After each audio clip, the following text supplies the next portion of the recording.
All right, good morning, brothers and sisters. I finished the fifth tour of John and Peter, and this morning as I got into the Word, the Lord moved me into Proverbs 31, and the portion that ministers to me is verse 3. This is King Lemuel, who wrote this proverb, but he's sharing on the advice his mother gave to him in his youth. His mother tells him this, verse 3, chapter 31 of Proverbs.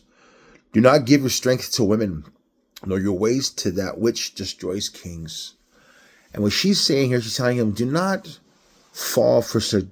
be seduced by lustful women. Do not be taken by their lustful ways. Don't go for a worldly woman that uses her body. That uses her body to get what she wants. He goes, and don't also be given to wine. Do not be intoxicated. Do not be mentally altered. The reason for that is, she says in verse 4, it's not fit for kings, O Lemuel. It's not fit for kings to drink wine or princes intoxicating drink. Verse 5, why? Why don't you do it as an authoritarian? Lest they drink and forget the laws and pervert the justice of all the afflicted. I've seen this. I'm guilty of this. This is why whenever I had backslid, I'd step down.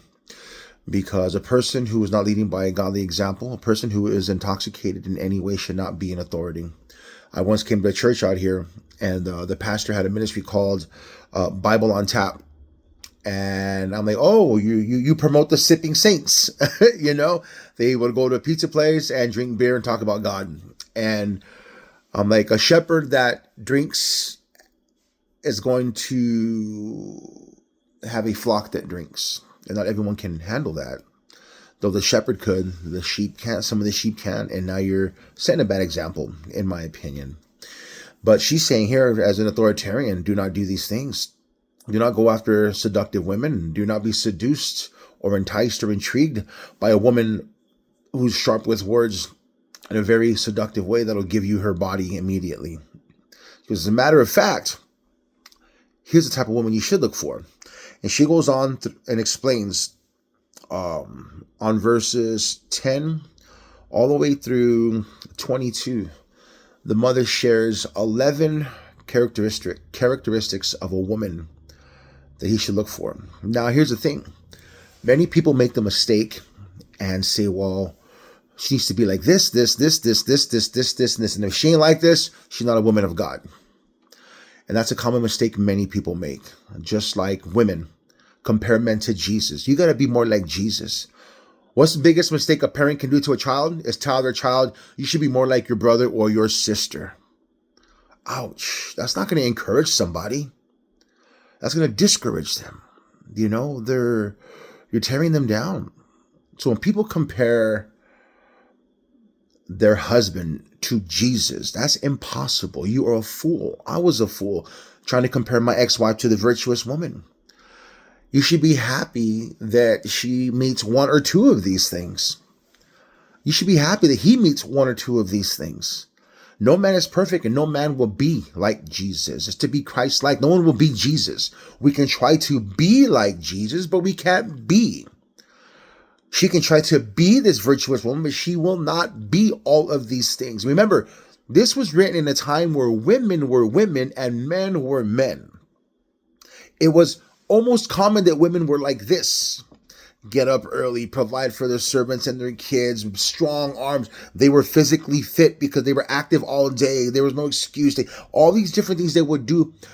The husband saw that his wife was fit for home, and she was a good leader of the home, and she provided for the clothing. She provided for the food. She made these things by hand and showed her servants how to do these things.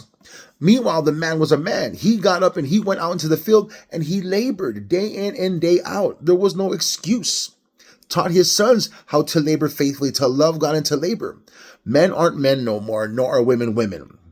So when I read this, it reminds me of, it just shows me that, David, as you're praying for your wife, I pray for my wife every day, it'd be an honor for her to just even have a few of these things, a few of these characteristics of a virtuous woman. I look back at my marriage now and I see a lot of mistakes I made, and it's just like, I understand, the things I didn't understand while I was married because I didn't have anything to compare it to. And that's wrong. There shouldn't have been a comparison, but I did. I compared her to my mom. My mom was a different kind of woman. My first baby mom was a different kind of woman. And she was different. So it's just, yeah, the mistakes I made. Anyway, my point is look at this. Lemuel's mother saying, do not. And it's just like God telling me, David, pursue me. And that's my New Year's resolution. I'm done pursuing, looking for a wife. I'm praying for her. And I know one day she'll knock on my door. I know I'm not going to meet her at church. Yeah.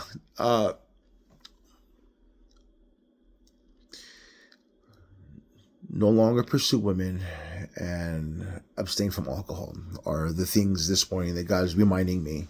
And I am. Alcohol is no longer a problem. The Lord removed that. He extracted it like he extracted drugs from me and back in the day and all that. So now it's a matter of working on the internal, no longer the external vices. And he's telling me to walk in purity and to protect my sobriety, protect my purity and protect my sobriety. Brothers and sisters, I encourage you men out there, if you're looking for a wife, if you're praying for a wife, look at Proverbs 31, verses 10 through 20, and 10 to 22. And don't compare her to this. If you see any of these characteristics in there, snatch her up, buddy. And then love her like Christ of the church. And I guarantee you the Holy Spirit will work in her and she will one day meet all 11 of these, not characteristics, but of these labels or these, whatever they call these words. Yeah, just like women out there, you're looking for your husband. Don't compare him to Jesus, man.